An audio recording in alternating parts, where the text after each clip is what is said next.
yourself a cold one. They strike 'em, huh? And listen to Ross Tucker break down the top college prospects on another tasty edition of The College Draft.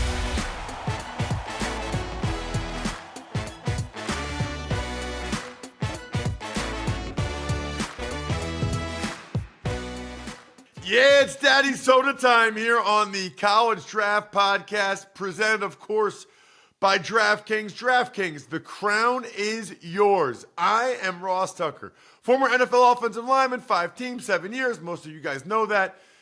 And I love this show. I love this time of year. We have probably the greatest 5-day stretch of football I've ever heard of. I mean, Thursday night and Friday night, the 2 college football playoff semifinals.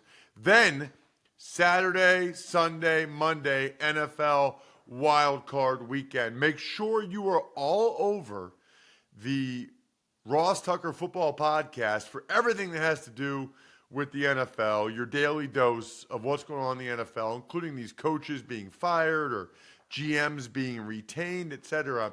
Also, one of my favorite times of the year, because on Monday, not only will Emory and I go over the college football playoff semifinal games, we'll also start to talk about scouting lessons from the weekend that was in the NFL. I love this transition where we start to really get into the draft stuff and we remind ourselves, a little refresher course on what jumps out from a scouting perspective. There's a lot to get to. You can check me out on social media at Ross Tucker NFL, probably more importantly, at Ross Tucker Pod. That way you know on any social platform when the show has been posted, and you know exactly what the 2 or 3 best highlight clips are of each show. We also post that and the full episode to YouTube every week. So youtube.com/Ross Tucker NFL, which is where my co-host Emory Hunt first kind of made a name for himself with the football game plan page on YouTube. Very popular. He's also at FBall Game Plan on Twitter. He's all over CBS Sports HQ, which is growing by leaps and bounds. You can always check out the draft guide.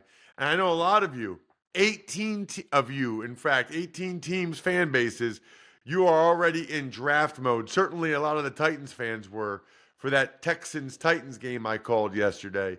Footballgameplan.com/2025 draft guide is all you need to know to make sure you're signed up to get the best draft guide that's out there, period.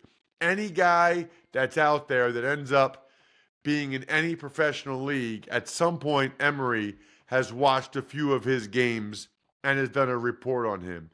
Emory, you had another really good week. So that's back-to-back successful weeks with you on betting on college football. Remember, we talk about the games. We talk about the biggest topics around the game. We, of course, bet on the game. And we talk about the best college NFL prospects in these games. You were 5-3. Okay, so just a quick summary. You had Penn State laying the 11 against Boise. I was nervous about that. It came through. You had Oregon, Ohio State over. That came through. You had Notre Dame getting the 1 point. You said everywhere you thought they'd beat Georgia. They did. Michigan +14. They beat Bama outright. Ole Miss, I couldn't believe you laid 17 points. Well, that was smart. They won 52-20. The ones you missed, you laid the 12.5 with Texas. Man, the Longhorns really could have lost that one. Oregon plus the 2.5. I was a little bit nervous about that. Ohio State's looking very, very good right now. And then South Carolina, you had them -10. They lost outright to Illinois. So 5-3 this week. So now you've gone from 39-46 to 45-49. We're still waiting for tonight's game between Montana State, North Dakota State, the FCS National Championship game, which I am very much looking forward to. I do want to get some of your takeaways, Emory, from some of these games before we get into the college football playoff semifinals. Penn State, you laid the 11. They beat Boise State. They did what nobody else had really been able to do all year. They really held Ashton Genty, the Boise State running back, in check. They really did, man. It was about beating him to the spot, and once you make him stop his feet, that's where you have the advantage defensively, because you can get, great team defense, corral him and get him down on the ground and force, Maddox Matson to beat you consistently throwing the football. And we saw that wasn't the game plan for success for Boise. They needed the run game to kind of keep you off balance, to complement. Now, Maddox Matson he was playing his heart out, man. He looked the part at some part during the game, but it became too much because they didn't have that running game to balance it. So I like that he was game, but Penn State just defensively overwhelmed Boise, and then their offense really started to lean on that Boise State defense as well. Yeah, so what's jumping out to me about Penn State these last couple games, they're really running it very well. And they have a heck of a combo with, people don't talk about these guys that much. I mean, I never see them rated as like the top 5 running backs, but Katron Allen's kind of their banger. And then they bang, and then Singleton breaks one for like 50 yards with his long speed. They get a nice 1-2 combo there. I'll be very curious to see what those two young men do in terms of the NFL draft, because they've both been playing Emory since they were true freshmen. I mean, they've both been playing a lot for 3 straight years. And, I think I saw where people have Singleton as a top 100 player, maybe 3rd or 4th round, but there are a bunch of good running backs. Interestingly, Penn State had 2 really good tight ends last year. Right. One went pro, Theo Johnson, got drafted middle rounds by the Giants and started a bunch of games or whatever. The other one came back to school, Tyler Warren, and now is going to be a first-round pick. You wonder if something like that plays out for Penn State, Emory, with those guys. Right, because at the end of the day, man, we've seen the resurgence of the run game in the NFL, in terms of the importance of having talented tailbacks that can do more than one thing and guys that can hit the home run. That exemplifies both of the Penn State backs, and it's a big reason why they've had success. And so the future is definitely bright for both guys, because either they could stand out on their own accord and be, the leadoff guy for a team, or since they've done it, consistently in college, they work great in a tandem backfield. So if you have a power guy, you have Singleton as your speed guy. You need a speed guy, you got that. But if you need a power guy, you got Allen as well. So their future is going to be bright. They're going to be playing football for a long time at the pro level. I do want to ask you this. We all know Tyler Warren's really good. Abdul Carter got hurt in the first quarter of that game, did not come back. We'll see whether or not he plays against Notre Dame. Drew Aller. I don't know how this happens where, like, 2 weeks ago, he was, the 5th or 6th best quarterback, and now he's had 2 okay games, and now people are talking about him like he could be QB1 if he came out. I've met Drew, great kid, big kid. I think he's a really good prospect. I do not think he is like a top 10 pick. My biggest area, now he's improved greatly running the ball this year. Greatly. Right. He still, to me, takes some sacks and makes some decisions that he should. He takes care of the ball, and he makes some beautiful throws, has a strong arm. There's a little bit of like situational awareness taking sacks that I think that's the next room for improvement for him. Yeah, and it's the mobility for me too, in terms of like, you got to be twitchy. You don't have to be Lamar Jackson, but you got to be at least someone that can evade and move, and that's where he's going to take a lot of sacks. And so for a guy like Drew Aller, when you're projecting him forward, he's going to need the 5 guys in front of him to be consistently good, because in terms of like him moving within the pocket and trying to evade pressure, and now these quarterbacks love to try to do this spin out, that's never going to happen for him at that level. And so he will eat some sacks, but you have to understand that going into his evaluation. But it's no different than Ross. We've seen this a lot, and maybe the internet has just become loud to where we notice it more so. But you're right. Aller had 2 okay games, and now he could be QB1. Jackson Dart completes a throw, and it's all of a sudden he might be better than Shedeur and Cam Ward. Like, guys, don't let one isolated pass that just keeps getting tweeted and retweeted multiple times over cloud your evaluation. So then it makes folks like us that does extensive work. So when I put out a take or when you put out a take, it's not based off a highlight throw in a bowl game on a Tuesday. If I say Shedeur Sanders is this, it's because I've watched him at Jackson State and also Colorado, and I've formulated all of that information to give you a take. You may not agree with it, but this is a well-researched, evaluated take, not based off a throw where he spun out and threw it, down the field on looks like a pro day throw, and now all of a sudden he could be QB1. We talked about this before. Guys start to one up each other. Well, he would be my QB1. He would be QB2 in last year's draft. Like, come on, man. Like have some respect for the process. All right, Oregon, Ohio State. We can get to that. Notre Dame, Georgia. Biggest takeaway there from a scouting perspective or the game? I felt like the coaching staff kind of was scared for Gunnar Stockton, despite Gunnar Stockton showing that he was ready for the moment. And they kind of called the plays as if they were trying to protect him, but he was throwing with confidence. He was throwing downfield. He was making some good throws.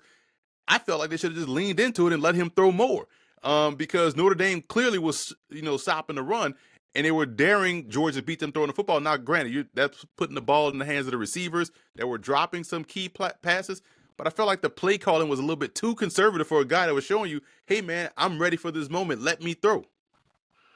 The drops, that is wild for Georgia. Just wild, because those guys get open. Right. We might get to the Michigan and South Carolina games a little bit later, but I do want to hit the other CFP games for sure. Texas, I want to get your thoughts on Scadaboo as a pro prospect, and if he reminds you of anybody, Emory. Scadaboo can catch. He can run. We saw him, fight through adversity. He's a great finisher around the goal line, short yardage. We saw him do a good job in, running routes downfield, showing he can catch comfortably over his shoulder. So for me, he is someone that can be the leadoff guy in your backfield. In terms of a comp, it's tough because I feel like there are sometimes vision-wise he may pick the wrong hole. When you're seeing it play out as a runner, you're like, okay, he's going to make that move. And then he cuts back into traffic, and then he runs into somebody, and then it works out for him because he bounces off of him and gets back to where he probably should have cut, initially. So those are some of the things that you kind of like mark as misses. But overall skill set, he's a starter. And I know age is going to come into the thing, but at this point now at the NFL, everybody's going to be 24 going in. So that really doesn't matter. So I really don't have a comp right now for him because I'm still trying to formulate who he plays like. I've seen some people say Marshawn Lynch, but Lynch had way better lateral agility and elusiveness. But Scadaboo is a pro back. He's a tailback to me that could do it all. That's interesting. I hadn't seen the Marshawn Lynch. That's probably the best one I can think of, but he's a unique guy. Like he's unique unto himself. That's interesting. And then Oregon against Ohio State. That's a tough draw for Oregon. I mean, Ohio State, they are, and we knew this all year. It's kind of crazy they lost 2 games. They are really loaded, and when Will Howard is playing well, good luck. That's 2 passes in subsequent games where he has put the ball legitimately on the money deep down the field to where it is indefensible. And this is a level of play from Will Howard that we hadn't seen at all. So he is playing outstanding ball, in the college football playoff, enough to where he is elevating his stock based off how he's playing in this postseason because he has brought it to a whole different level that we saw at Kansas State and definitely that we saw in the regular season. Yeah, I'm happy for him. Really, really happy for him. He's an Eastern PA kid too, by the way. All right. Thursday night, Emory, I'm going to be having some daddy sodas watching that Penn State Notre Dame game. In particular, drinking some Labatt Blue Lights with friends and living life to the power of we. Always enjoy responsibly. Beer, Labatt USA, Buffalo, New York.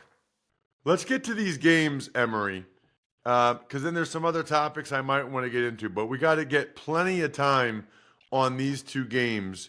We'll start with the Thursday nighter. It is the game of my childhood. I don't know if you saw that, Emory, on social media. So here's the deal, right?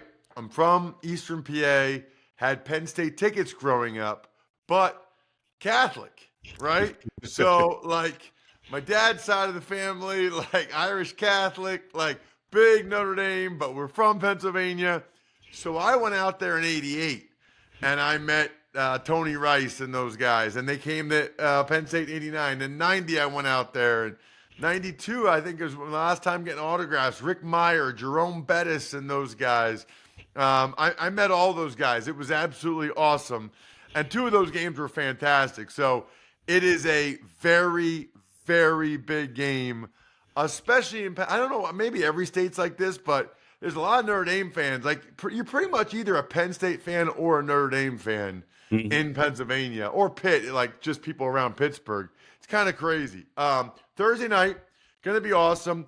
Notre Dame is favored by 1.5 in this one, Emory. That's because they're both evenly matched, Ross. Both have great run games. Both are, great along the line of scrimmage on both sides of the ball. Both quarterbacks have shown the ability to play through, some tough adversity and show some toughness. So this is an evenly matched game. I'm surprised it's not a pick 'em in that regard. And when you think about, okay, who has the advantage? Who has, where's the edge? I think Notre Dame slightly has the edge because we don't know how healthy Abdul Carter is and how much he's going to play in this game.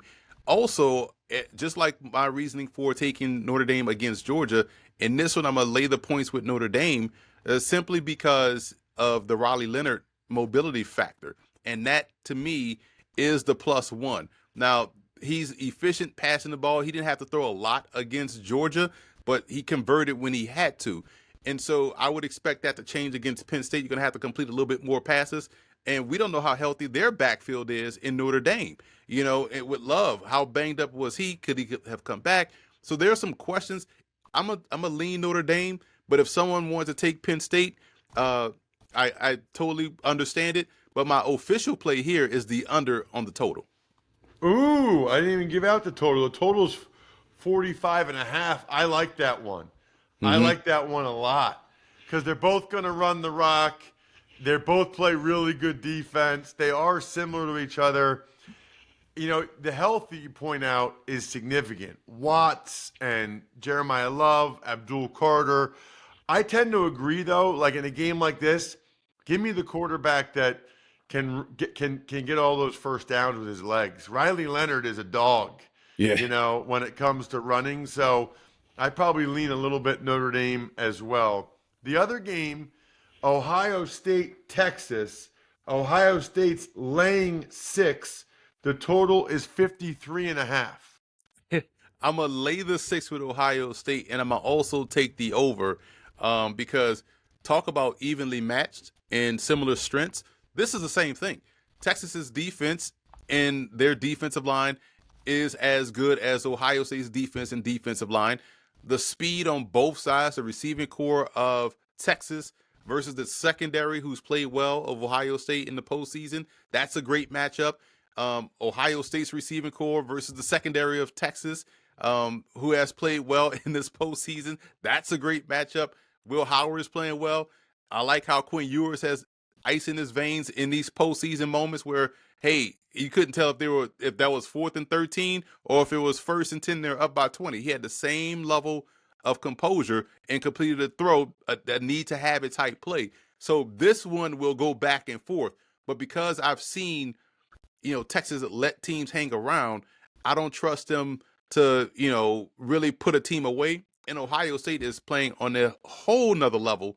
Right now, they look like they are on a mission. Getting smacked around by Michigan that last game definitely, recalibrated this football team. They look like a $20 million roster. So I'm going to lay the 6 with Ohio State, but I'm also take the over because Texas will put up some points too. All right, so Emory is laying the 1.5 with Notre Dame and going under 45.5 for Penn State Notre Dame. And then he is laying the 6 with Ohio State and going over the 53.5. I would agree with all of those with the exception, I'm not sure about laying the 1.5 with Notre Dame. That I think probably, but that's the one I'm a little bit hesitant on. curious about a couple other topics here, Emory. One is, I'm not sure I totally understand. I think Carson Beck still has eligibility, but he's going to the NFL draft off of like elbow surgery. Mm-hmm. I don't know if Jackson Dart had another year or not. He declared for the draft, but then Lane Kiffin was saying maybe we should go for a waiver. Even Jalen Milroe declared for the draft.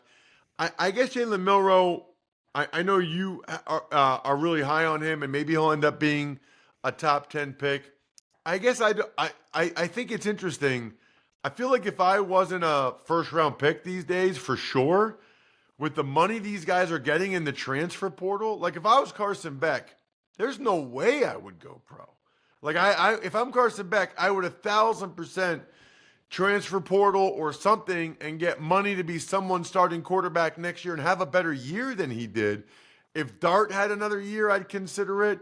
And honestly, I think Jalen Milroe would get a ton of money in the transfer portal. He must be very, very sure that he's going to be a high pick, you would think. You know what it is, Ross? And you're right, because especially at that position, if you are a quarterback, we saw, Mintz of Tulane get $8 million over 2 years from Duke. So at the end of the day, if you are a team that needs a final piece like a quarterback, any one of these guys that can put you over the top would have warranted at least $8 million, right? So whatever they're hearing from the league, and Dart probably is done eligibility-wise. I know it was tongue-in-cheek, kind of a troll by Coach Kiffin, poking fun at guys that are getting those extra years, probably Diego Pavia. So at the end of the day, he's probably done eligibility-wise, but Beck coming off injuries, probably like, all right, I didn't play the best, and it would make sense for him to go back. Milroe has the raw potential, but we know the NFL is not a developmental spot. Great So point. will he get the opportunity to do that? And his situation is all going to be about situation where he goes. That is such a good point. Because that's where it needs to be. And so all three guys, I get it. But what you know is that there's going to be a room for a third quarterback. Milroe has a Campbell Award, so we know he's going to ace these interviews. Beck has some pedigree. They could kind of find a way to say, things around him change. His receivers didn't help him out. Dart, I think, will still stay steady at where he's projected to go, like third or fourth round. But yeah, all could have come back and got money to play and put good tape out there next year. Yeah, and remember this. They either identify you as the guy and you're like a first round pick, or you don't go till the fourth round now. You know what I mean? Like, They don't take guys in the second or third round. Like, there's only like two categories. Either we think you're the guy, we're taking you in the first round, or we'll see you in the fourth or fifth round and we'll let you be the number 3 quarterback and see what you got. You don't want to be in that second category if you can avoid it. Curious, we can get to the Franklin and Freeman stuff next week. The SEC, Emory. It's a small sample size, but Georgia got handled by Notre Dame. Texas was very fortunate to beat Arizona State. I thought they actually got beat up front a decent amount in that game. And then Alabama and South Carolina lose to Michigan and Illinois. Do you have any takeaways from this? Yes, and it's no different, Ross, than back in our day where Pitt was dominant, Nebraska was dominant, Notre Dame was dominant, Florida State was dominant, right? But once TV started to expand and everyone started to see everybody on TV, that takes away Nebraska's stranglehold. The schools popping up around Florida State, Miami, South Florida, FAU, FIU, UCF. Now that takes away from Florida State. And I'm saying all that to say, with the advent of NIL and the ability to pay players, there's no more, talent hoarding by 9 schools. So it opens everything up, and you're going to see more and more of that type of parity manifest itself in a regular season and also definitely in bowl season, where now that transfer portal also takes away from the early signing day. So there's too much roster moving from these teams that used to hoard talent. Now they're kind of on the same plane with everybody else. It's really interesting because there's still a lot of good players in the SEC. Still a lot of, like, you look at the draft, the top 50 or the top 100, there's a lot of SEC guys there. But for whatever reason, not a great year for the conference. We'll see what happens when they bounce back. Although all their quarterbacks are going. Carson Beck and Milroe, and I don't know. Now there's reports that Quinn Ewer is going to hit the portal and go somewhere else because Arch Manning would be the quarterback in Texas. Be fascinating to watch. Check him out at FBall Game Plan on Twitter or Football Game Plan on YouTube. Get the draft guide, footballgameplan.com/2025 draft guide. I'm at Ross Tucker NFL. We are at Ross Tucker Pod. The keg is kicked. We are all tapped out. Thanks for tuning in to College Draft. Make sure to also check out the Ross Tucker Football Podcast, Even Money, and Fantasy Feast, all on the DraftKings Network, YouTube, or subscribe to the podcast on your favorite platform.